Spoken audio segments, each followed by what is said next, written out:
A clinical trial will save a child. How much is a child worth?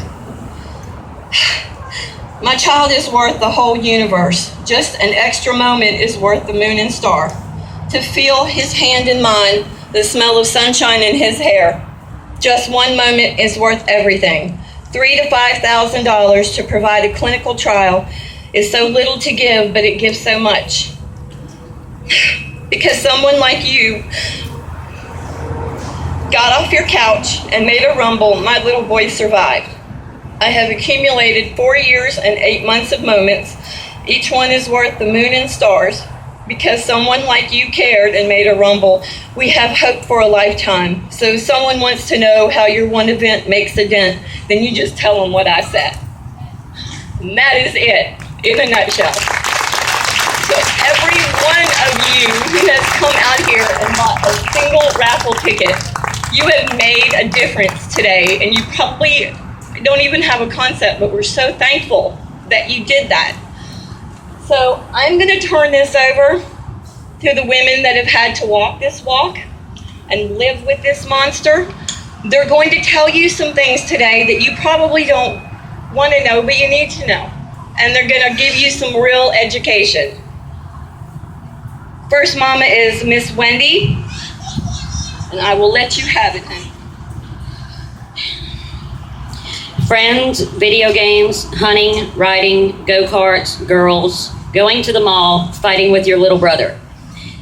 These are all things that a 14-year-old boy should do during his freshman year of high school. On July 14th, 2008, my son was diagnosed with acute lymphocytic leukemia.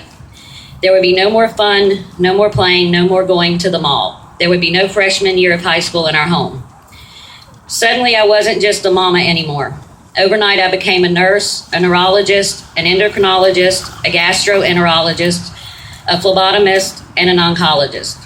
I could give insulin shots, run an IV, feed antibiotics through a PICC line, access and flush a chemo port, draw blood, take vitals, administer chemo, and analyze lab work. This was now my son's life.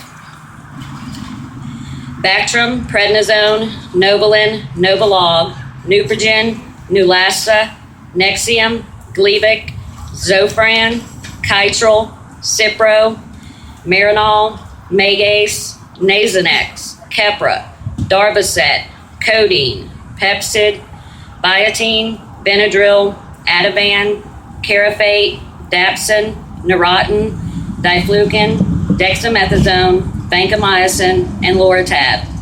In case you lost count, that was 28. 28 daily meds that I had to force into my son. I had to force it by feeding tube, by PICC line, by IV. This was now my son's life. Cytarabine, leucovorin, fligaspirin, imatinib, vincristine, mercaptopurine, etoposide, Mesna, cyclophosphamide, daunorubicin, methotrexate. That's 11 adult dose chemos that my son was given every month. One of those adult dose chemos gave my son brain damage and put him in a wheelchair. He was unable to walk, feed, or dress himself. Overnight, he went from being a 14-year-old son who hated his mom and would slam the door. Now suddenly, he was a 7-year-old little boy who just wanted to watch Sesame Street and cuddle with his mommy. Now I was a physical, occupational, and speech therapist. This was now my son's life. Instead of a freshman year of high school filled with football games, pep rallies, homecoming, dates, algebra tests, and fights on the school bus, my son's freshman year of high school consisted of the following things. 2 surgeries to implant chemo ports in his chest, 21 blood transfusions, 16 platelet transfusions, 12 spinal taps, 12 bone marrow biopsies, 2 barium swallows, 3 heart echoes, 3 sedated brain EEGs, 3 sedated brain MRIs, 2 central lines, 2 feeding tubes, 2 PICC lines, 3 MRIs of his neck and spine, 2 CTs of his abdomen, 25 IVs, over 1,500 needle sticks, 4 ambulance rides, 8 days in the intensive care, 256 total days of treatment, 180 of those days in the hospital, 10 days at home on hospice laying on a mattress in my living room, 3 days in a cooler at a funeral home, 2 days on display at a funeral home for everyone to gawk at him. 1 ride in a hearse, 1 casket, 1 headstone, and a damn death certificate. I will never see my son, hug my son, see his smile, hear his laugh, smell his smell, touch him because cancer stole him away from him. All I have left is a grave to decorate and a little brother to try and console. His name was Timmy, and I miss him every day. Year, how many days? 46 and a half year survivor of high risk neuroblastoma, Miss Carla Hood.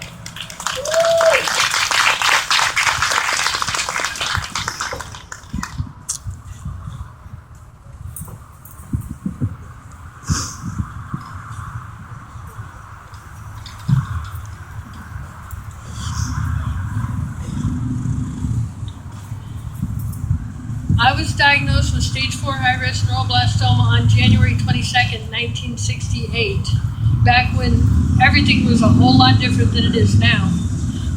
My treatment was surgery, which took my right kidney and a 2.5-pound tumor the size of a big man's fist. And then I had chemo, which I say that chemo's never nice, but back in 1968, chemo was nothing short of barbaric. I had 250 individual shots in the tops of both my hands to dissolve what was left of the cancer on my left kidney and the outer lining of my stomach.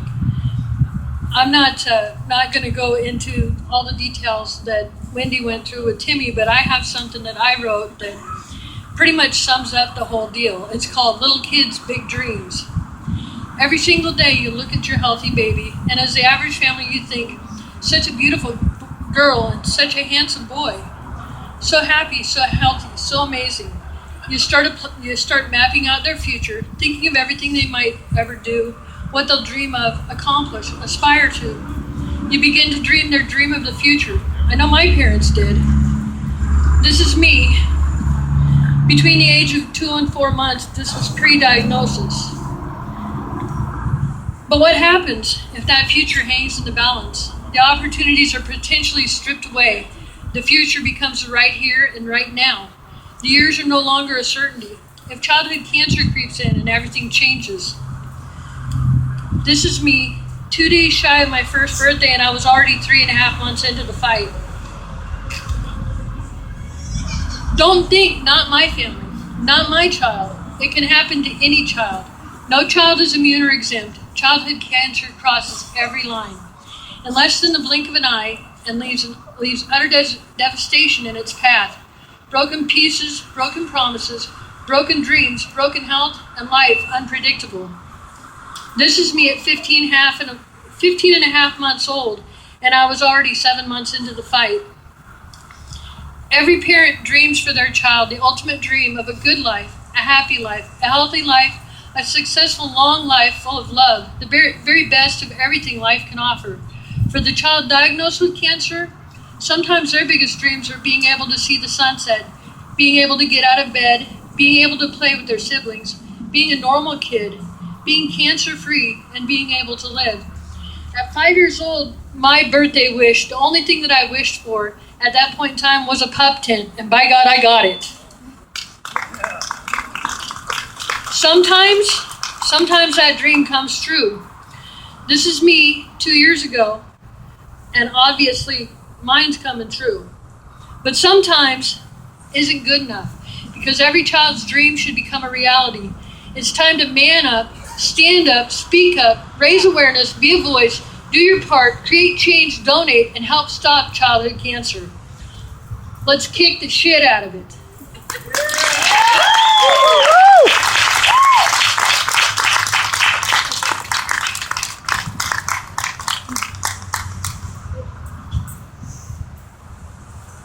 Next we have Teresa.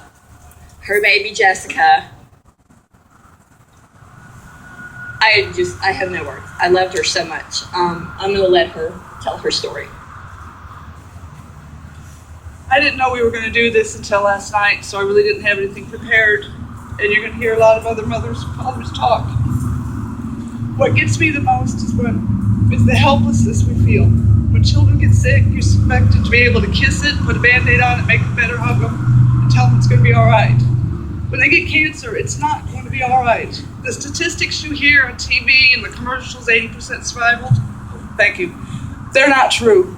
They do not survive like that. The cookbook that we're selling over here, I've got over 200 kids in there. There are 2 left alive. And I did that in 2009. We're talking about the helplessness and what we want to stop is I don't want to see any parent go through what we did. Our little girl had alveolar rhabdomyosarcoma. They cut off her leg, cut pieces of her off here and there. Chemo for a whole year the first time. Relapse, another 9 months of chemo. We took her home to die in our home in hospice, and we could do nothing. All the meds in the world, everything she was on, it didn't matter. We had to helplessly watch her twist and contort with everything that was growing in her body until it broke her ribs. Right there in our home with nothing that you could do for her. And I don't want anyone to have to do that and watch their child. You can't kiss it, you can't put a Band-Aid on it, you can't make it go away. And with everything everyone's doing here, with the money and the funding, maybe we can stop it and it won't happen to another child. That's really all I have to say.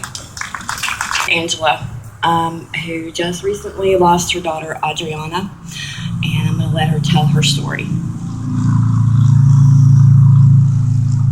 My daughter was 2 years old when she started showing symptoms of neuroblastoma. I took her to her doctor every day for 5 months, and they told me I was crazy. The doctor actually told me I had Munchausen syndrome and I was projecting a disease on my child that she didn't have.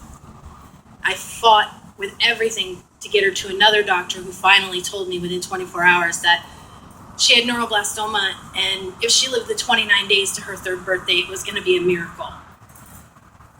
So we fought, because that's what you do. You don't have a choice. You stand up for your child and you fight because you're going to make sure that she can live. Even when you know that the statistics, she's really not. She had less than a 10% survival rate, and she didn't survive. She made it 4 years. She fought with everything that she had, and in the end, she couldn't beat it because there's just not enough out there for our kids. In the last 25 years, there's been 1 new chemo for children. They get adult doses, and the adult doses kill them. If they don't die from the cancer itself, they die from the after effects from the drugs because there's not enough people out there that know anything. My daughter, Adriana, had such a zest for life. She was such a happy kid, no matter how sick she was, and that's the things with kids who have cancer. They can be getting chemo and throwing up 1 minute and laughing next and riding their IV poles down the hallway. We, as adults, would never be able to do what they do. I would have laid down and given up if I had to go through half the stuff that she went through. They fight it with grace, something I know that I couldn't do. I don't ever want to see somebody else's child go through what mine went through. I don't want to ever see somebody else's other child at home going through what my 6-year-old is going through now. She has PTSD so bad that she doesn't sleep at night because she's afraid if she falls asleep, she's going to die like her sister. She won't ride a bike because if she falls off the bike, she might die like her sister. And no little kid should ever have to worry about that. My kid who did have cancer wasn't afraid to die. She wasn't, but my kid who doesn't have cancer is terrified of it every day because of what she watched her sister go through. Nobody should ever have to do that. No parent, no sibling, no nothing. And this is why I fight every day, and this is why we ask you to fight for us. Thank you. We're from Michigan to be here with us today to tell the story of her son, Evan.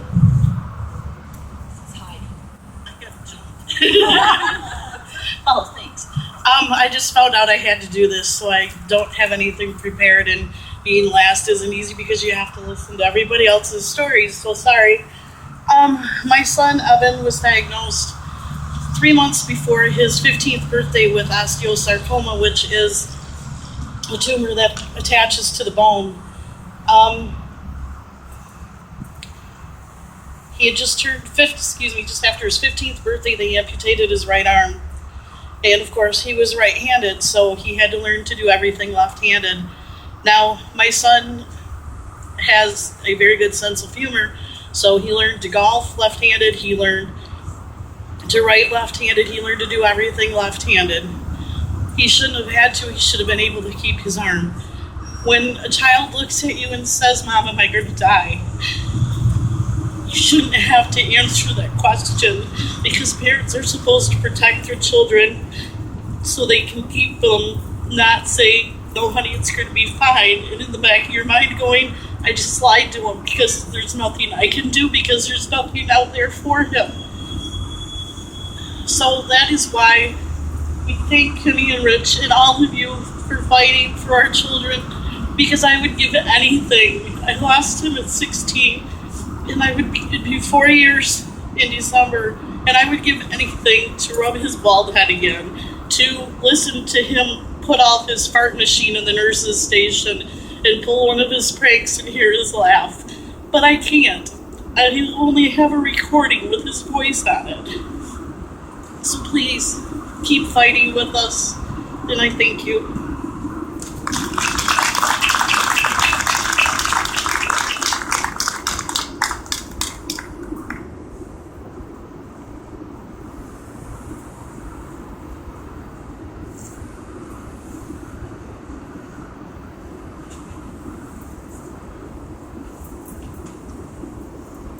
From Tennessee this morning, and we're going to hear about her son, Chris.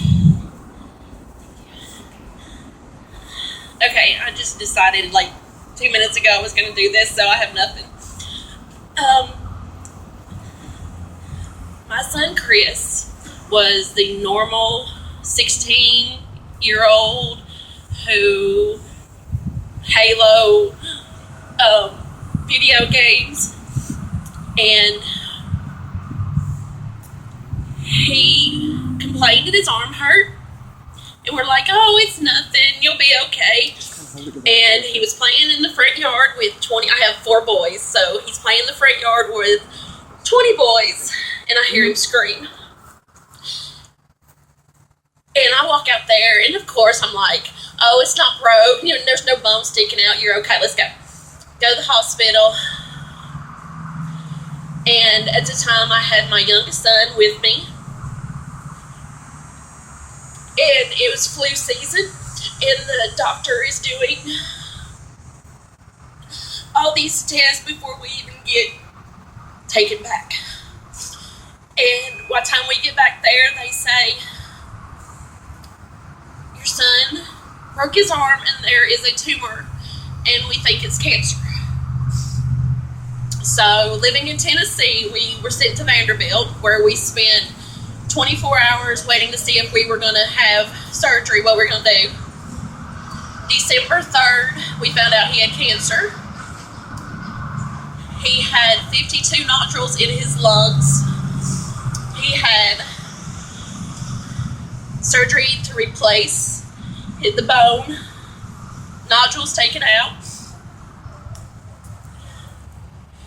In January of 2009, they told us there was no more treatments they could do for him. But you know, he's like, I'm not giving up. He says, whether here or in heaven, I will be cured, and I'm not giving up. April 26, 2009, he passed away. And people say, why do you do this? Why do we do this? And we do it because we don't want somebody else to go through this. When you have to bury your children and then worry about your other children. When you see them passing stuff that he never got to do. That's why we fight, because we don't want your children to go through what we did. We don't want you to go through. So thank you all for coming and helping our children. Because as I keep telling everybody, our children's our future. And if you don't help us, who will?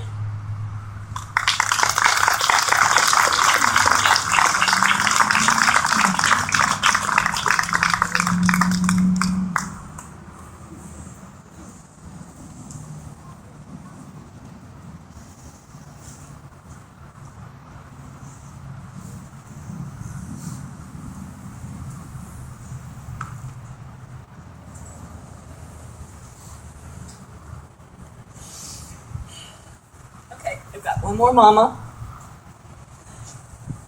Shannon, and she's going to tell you about her son, Patrick. Hi. We weren't even sure we were coming until this morning, and I had no idea they would be speaking. And I'm hesitant sometimes because my story is so different. I have to say the main reason I wanted to be here is to meet Carla. She is my hero. And the reason is right over there. Patrick. My son Patrick is 6.5. Hey, buddy.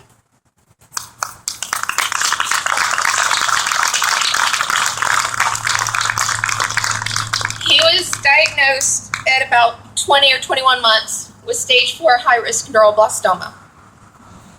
He had his main tumor was the right adrenal gland and had grown to fill up most of the right side. Had crossed the midline, had spread all over. He had little bony tumors all over his body. Some below his right knee that were starting to eat a hole in the bone. His NMIC came back high, or amplified, thank you, so high risk. His histology was unfavorable. Thankfully, his marrow was clear. That was the one thing going for us. So we were at St. Jude.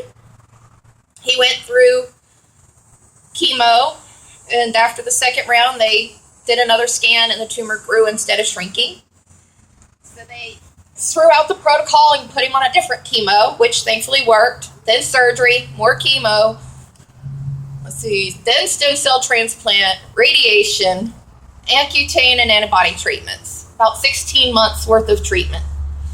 Finally, in April, he was diagnosed in January of 2010. In April of 2011, just before his 3rd birthday, he was declared no evidence of disease.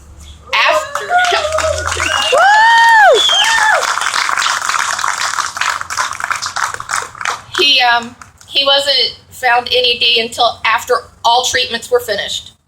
A lot of times kids are NED going into stem cell transplant or going into radiation or going into antibody. He wasn't NED till he finished.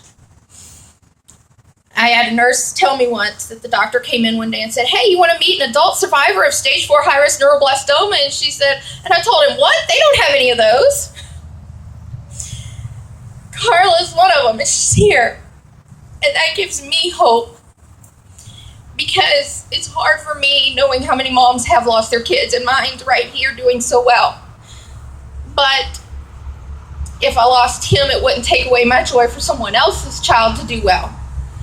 And the fear is still there every day that it would come back. But the good news is, I think sometimes we need to know that what we're doing is working. There are 9 kids, 9, who are 2 to 4.5 years NED from stage 4 high-risk neuroblastoma. Just from St. Jude. 9 that I personally know. I know there's countless others that are gone. But to know we're making progress and we can't stop. It's important to keep raising money, fighting for these kids, telling the National Institutes of Health that 3% of their entire budget going to kids isn't good enough. It's not. Not when the survival rates of 80% are based on 5 years. If you're talking about a 3-year-old, 5 years is 8. I don't consider that surviving cancer. So I want to thank all of you for being here and for your fundraising, your awareness, your prayers, and for the fact that through all the fundraising and work that everyone has done, I do still get to have my son, and hopefully that will be until I'm old and gray and he's old and gray. Thank you.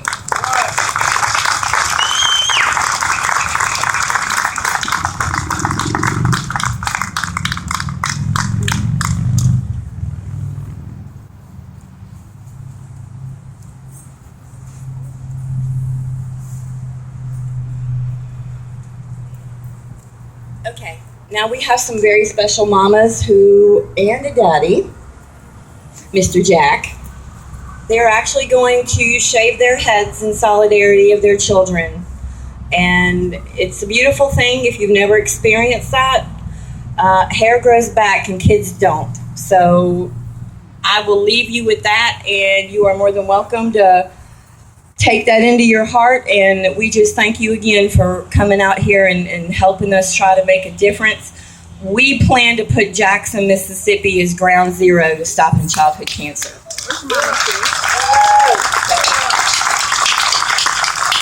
Now let's shave some heads.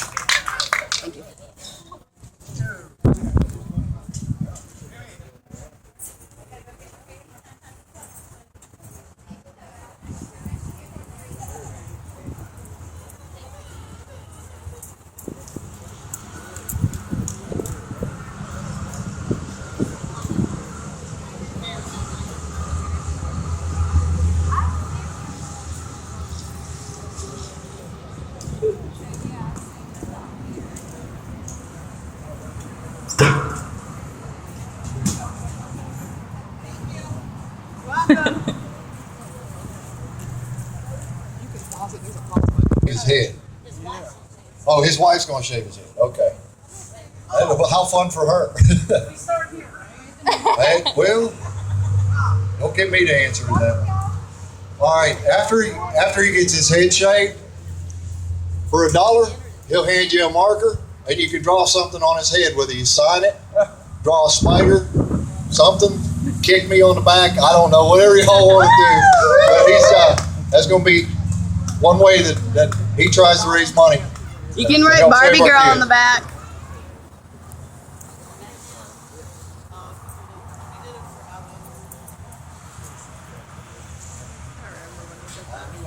Mm-hmm. The spaghetti dinner. You can shave your beard. Yeah, you can shave your beard. Shave your beard? I love that, dude. I love that. I bet you that hurt. Good shot in the head. Shot in the head hurt. Oh, yeah. I still got the boat. I don't believe. Yeah, they can't get it out.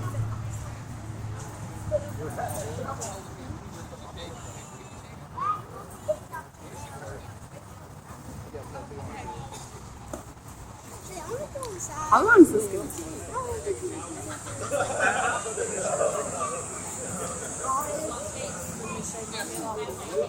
Mom's being so affectionate. Oh, you're fine. Mom, can you not go as slow? I told him to wash it. Y'all are the funniest family on the I did. I told him to wash it last night. And then I even told him again this morning. What did he do? Wash his hair weeks ago? No, he washed. Apparently, he washed it yesterday morning. He's a professional. He has lots of experience with his lovely wife's head. And he's grown his behind and donated it twice. Yep. His own hair. So he should just get this done right away.